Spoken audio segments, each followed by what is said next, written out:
Mount Vernon, we're all about making our voices heard, and on Saturday, residents from across the city came together to do just that. The Citywide Comprehensive Plan community conversation was a huge success.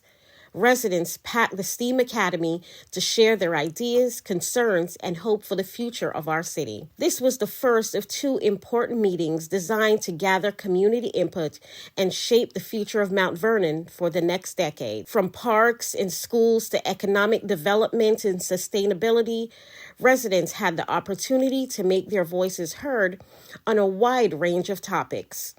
Let's work together to make Mount Vernon an even better place to live, work, and play. Coming up next, you'll hear from a variety of voices from this important initiative.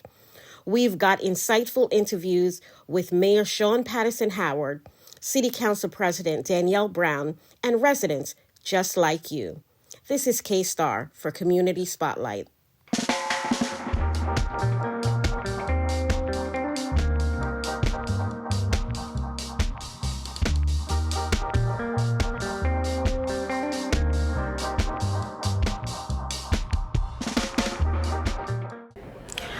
I'm here with Planning and Community Development Commissioner James Rouse. Commissioner, what would you like the residents of Mount Vernon to know about this comprehensive plan? Well, thank you. The city for the last year and a half has been undergoing this effort to create the city's first comprehensive plan since 1968. It's really an endeavor for the next 10 years to really lay out what our vision is and really talk about what our identity is as we discuss growth, as we discuss preservation, discussing of where we want to be for not only this generation, but the generations to come. Do you have anything as a priority for this plan? Because we're talking about economic development. There are so many things that are attached to this plan.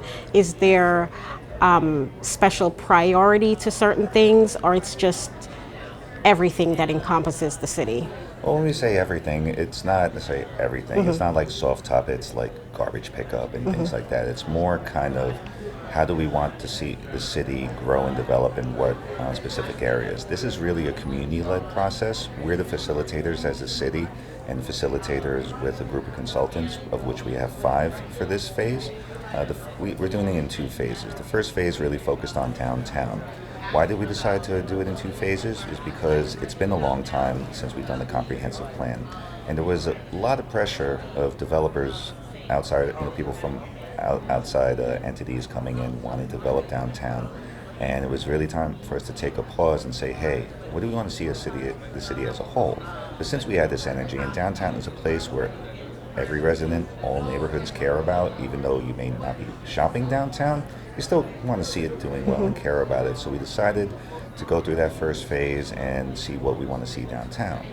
Now that we're in the second phase, we're really focusing on the more residential neighborhoods, the smaller commercial corridors, the industrial areas, because that's where people live and work and care about. And so what we're doing right now is trying to hear feedback saying, all right, now that we're going to your neighborhood, what do you want to see? What needs to be improved? What do we need to keep?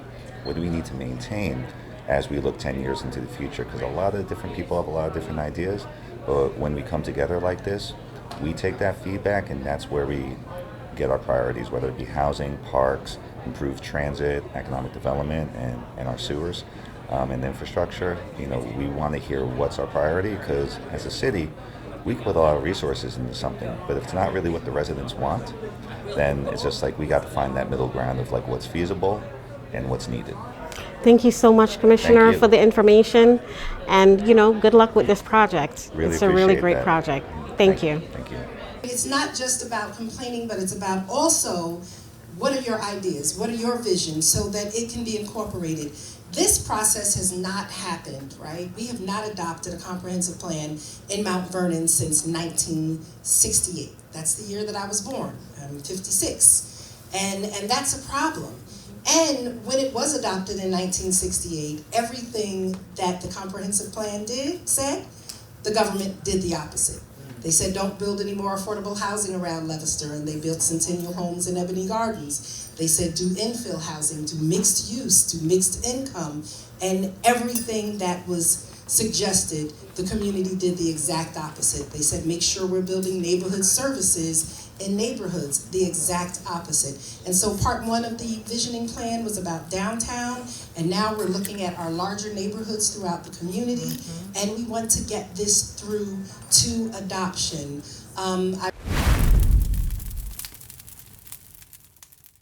Councilwoman, what are your thoughts on this comprehensive plan that was presented here today?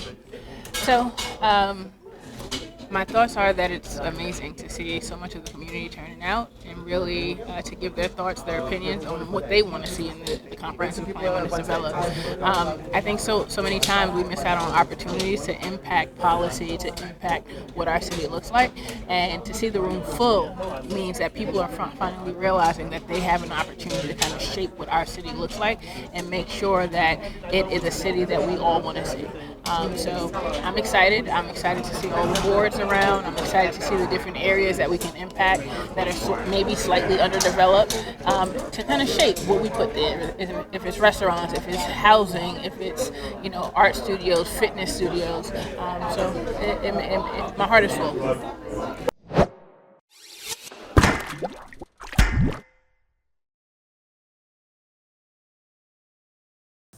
I've gone around, I've heard some of the conversations, I've looked at some of the boards, and there's lots of concern, of course, around stormwater and sewage, and those are some of the things that have been happening in our community for a long time. We have received over $163 million in funding, and so some people might go, where's that money and what's happening? Because I heard that. Well, where's all this money you say you've been getting? Well, we spent $10 million, I think it was about $11 million over at 7th Avenue and 3rd Street. That may not be your neighborhood, but at 7th Avenue and 3rd Street for 2.5, almost 3 years, we had a bypass machine that was 10 by 10 that was making sure 48 inches of sewage going into a 12-inch pipe, that doesn't work, right? And people couldn't flush their toilets. So we had to take care of that first, because you have to be able to flush your toilets. Absolutely. That's basic sanitary needs. And then we've gone over to Hutchinson River area and started working on some of that. So throughout the city, we are working on sewage and stormwater issues, and it's going to take us probably about 10 to 15 years to get through the entire city, because you cannot rip up every street. If we rip up every street at once to take care of sewers, then we're not going to be able to drive. What's your name and what are your thoughts on the comprehensive plan that you saw here today? Thank you. Hi, I'm Maura Riley Light, a lifelong resident of Mount Vernon for 36 years. The event today was very interesting. I didn't know what to expect coming in here, actually, and I actually thought I would be listening to a presentation, but what I was greeted with was more of a station approach where you could give feedback on specific neighborhoods and issues directly to a staff member who would take notes on that, and I thought that was a very interesting approach. I ended up getting into conversations with other neighbors and community members, and we would kind of bounce ideas off of each other and, sometimes disagree. But I think that's, that was a nice touch to be able to speak up with other community members and not just be spoken at. So, yeah, I think it's been an interesting event. Do you have, what's most important to you about this comprehensive plan? Do you have a specific priority? Is there something that's a priority to you and your family?